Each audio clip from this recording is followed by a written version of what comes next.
Entonces, como les mencionaba, el núcleo envía la información en forma de ARN mensajero. El ARN mensajero pues lleva la información hacia el ribosoma pues lee o interpreta la información que va en el ARN. Por medio del ARN de transferencia va formando el aminoácido y pues cada aminoácido se va uniendo a otro y a otro haciendo la cadena, la estructura primaria de la proteína, y después al terminar la necesaria de aminoácidos que tiene cada proteína, entonces ya se va formando dentro de la célula o se va terminando de empaquetar la proteína y se envía hacia donde es necesario. Ahora vamos a ver pues cuál es la clasificación.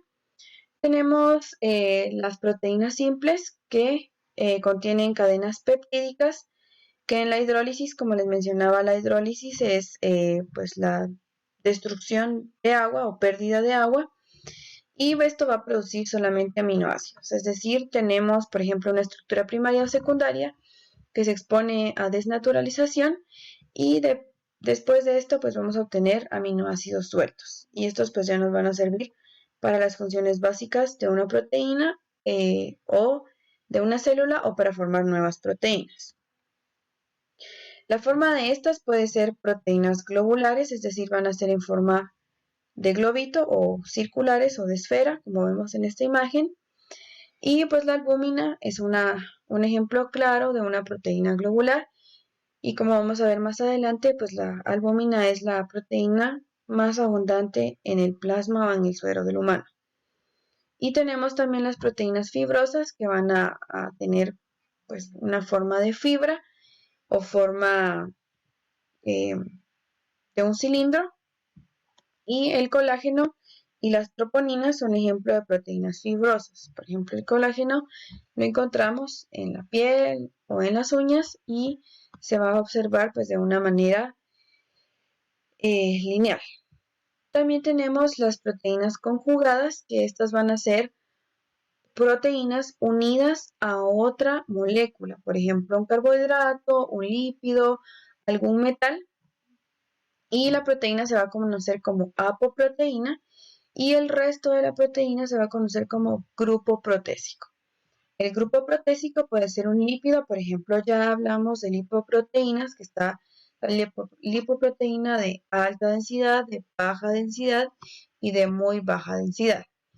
Tenemos también las glucoproteínas, que van a ser las proteínas que están unidas a un carbohidrato, y algunas proteínas que van a estar unidos a metales, por ejemplo, fosfoproteínas o algún otro tipo de proteínas.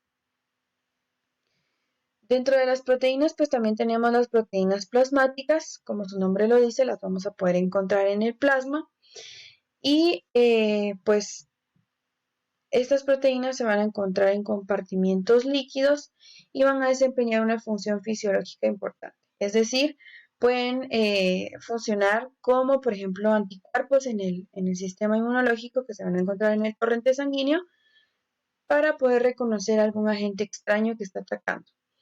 También pueden funcionar como medios de transporte, es decir, se unen a algún medicamento o alguna sustancia, alguna vitamina, y la van a llevar hacia la célula o hacia el tejido que es necesario. Estas pueden ser las funciones de algunas proteínas plasmáticas y son las que en realidad nosotros vamos a evaluar en plasma o en suero. Se hizo una clasificación dentro de las proteínas plasmáticas mediante un estudio que se conoce como electroforesis. La electroforesis pues es un procedimiento que se hace en el laboratorio en donde se utiliza un gel de agarosa. Este gel de agarosa pues tiene poros y se le conecta un campo eléctrico. Entonces el gel de agarosa contiene un lado negativo y otro lado positivo. Esto pues va a hacer que, dependiendo de la carga que tenga la proteína, esta migre hacia el polo positivo o hacia el polo negativo, dependiendo de cuál sea su carga, ¿verdad? Si tiene carga negativa, obviamente va a migrar hacia el lado positivo, y si tiene carga positiva, pues va a migrar hacia el lado negativo.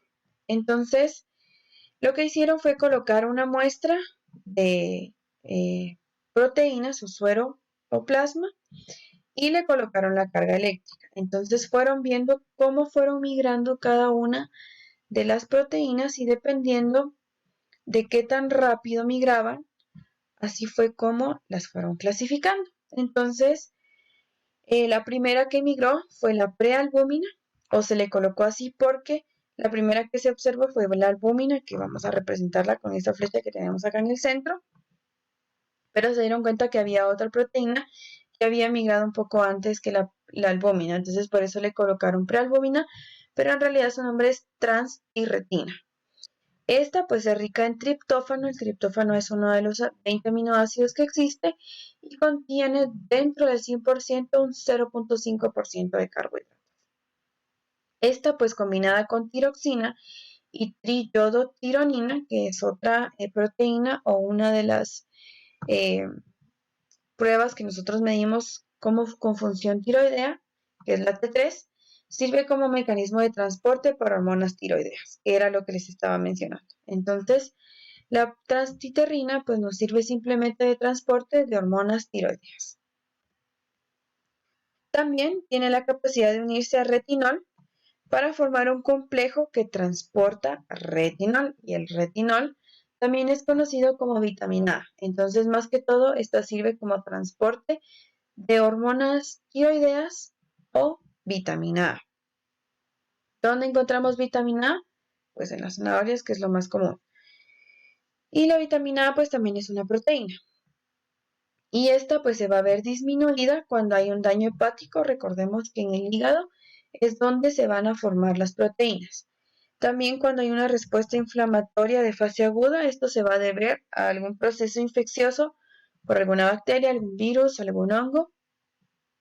Y cuando hay destrucción de tejido. Entonces, esto pues va a hacer que la transtiterrina disminuya.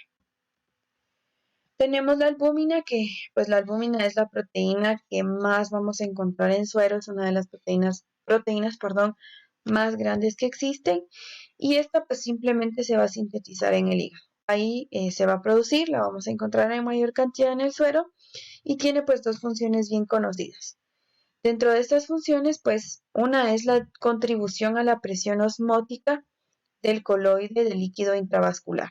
Es decir, va a mantener ese equilibrio entre líquido y plasma, que pues ya todos vemos cuál es la consistencia del plasma o el suero, y esta pues es la que va a mantener esa consistencia, esa distribución específica entre el líquido intravascular y las células que hay alrededor.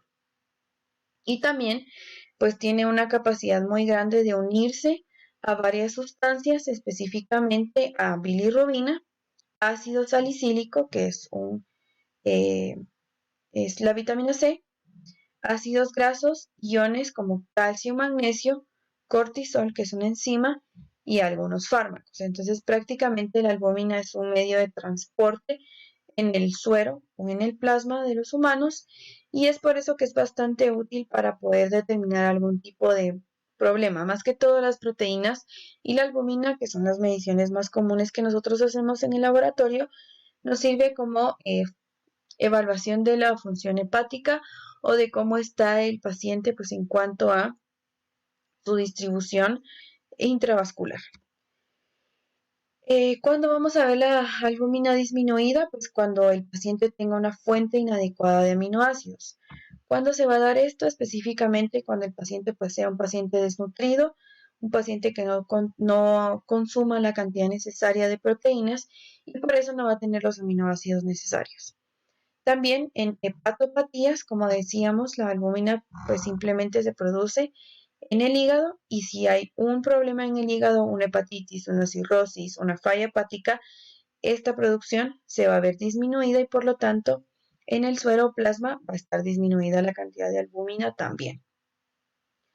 También puede ser que haya una pérdida gastrointestinal cuando se infiltra el líquido intersticial hacia algún sitio o cuando hay algún tipo de inflamación en el abdomen, ¿verdad? Por ejemplo, una peritonitis o algo similar. Esto pues va a hacer que la cantidad de albúmina se vea disminuida en suero. y pues obviamente cuando hay pérdida en la orina debido a la enfermedad renal.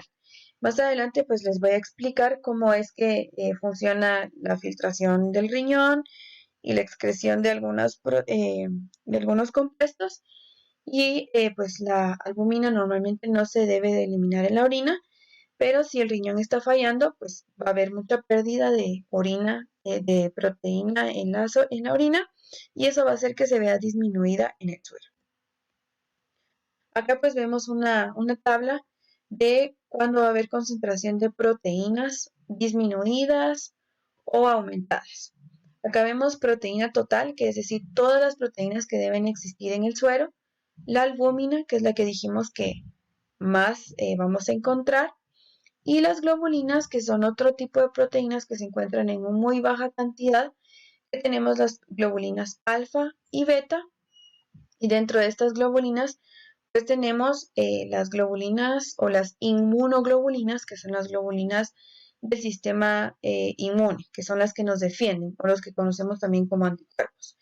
Entonces, cuando vemos una cantidad de proteínas normal o disminuida, albúmina disminuida y globulina disminuida, podemos inferir que hay un daño hepático, específicamente por una cirrosis, una hepatitis, una ictericia obstructiva, quemaduras, infecciones o alguna infección aguda o crónica del hígado.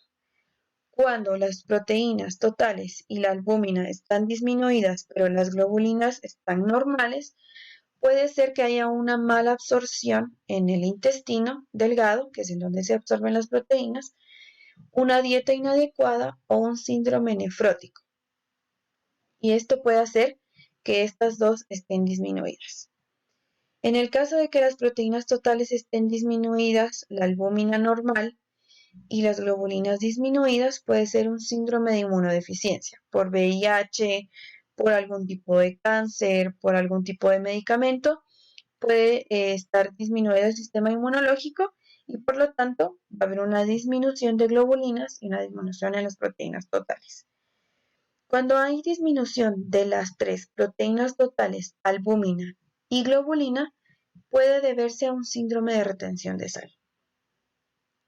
Cuando las proteínas totales están elevadas, la albúmina y las globulinas también están elevadas, se puede deber a una deshidratación, pero una deshidratación demasiado extrema.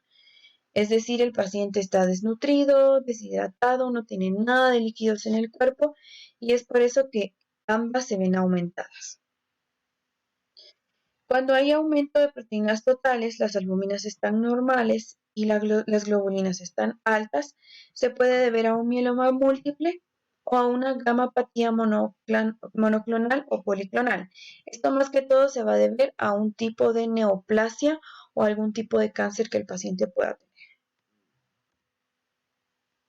Bueno, recuerden que si tienen algún tipo de dudas con respecto a lo que he ido explicando, pues en Classroom tenemos como un tipo de chat que ahí pueden ir escribiendo, yo les voy a ir contestando conforme vaya pasando el tiempo del periodo y podemos ir resolviendo dudas de enfermedades, de cómo se forma una proteína, qué es un aminoácido, qué es una proteína, qué tipos de proteínas tenemos.